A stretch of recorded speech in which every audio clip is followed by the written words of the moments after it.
السلام عليكم ورحمة الله تعالى وبركاته.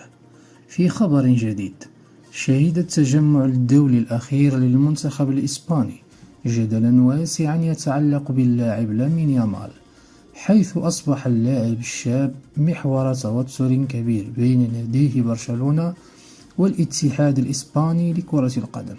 ويتهم الاتحاد الإسباني نادي برشلونة بعدم إبلاغ الجهاز الفني للمنتخب بأن يامال خضع لعملية جراحية لمعالجة آلام العانة، مما يعني عدم قدرته على المشاركة في مباريات شهر نوفمبر الجاري. ولم يتأثر لاعبو لاروخا بشكل خاص بهذه القضية، فقد حققوا فوزا كبيرا على جورجيا بنتيجة 4-0 مساء أمس السبت.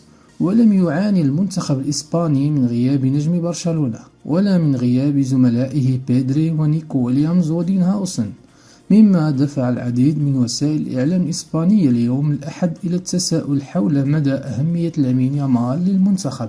وأشارت العديد من الصحف إلى الأداء الجماعي المميز للفريق دون وجود اللاعب رقم 10 لبرشلونة، ولم يكن الهدف من ذلك التقليل من شأن لامين يامال، بل تسليط الضوء على قوة إسبانيا الجماعية، وأن كل لاعب يشارك حتى البديل يقدم أداء لا يقل عن اللاعب الأساسي.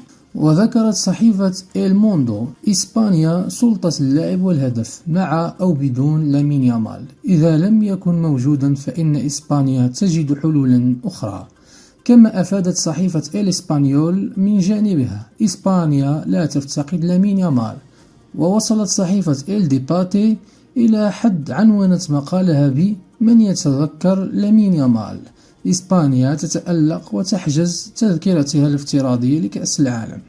وفي سياق متصل، تضمنت بعض التحليلات على وسائل التواصل الاجتماعي آراء متحيزة، حيث أشار العديد من مشجعي ريال مدريد إلى أن إسبانيا قادرة على الفوز بالألقاب دون اللاعب البرشلوني.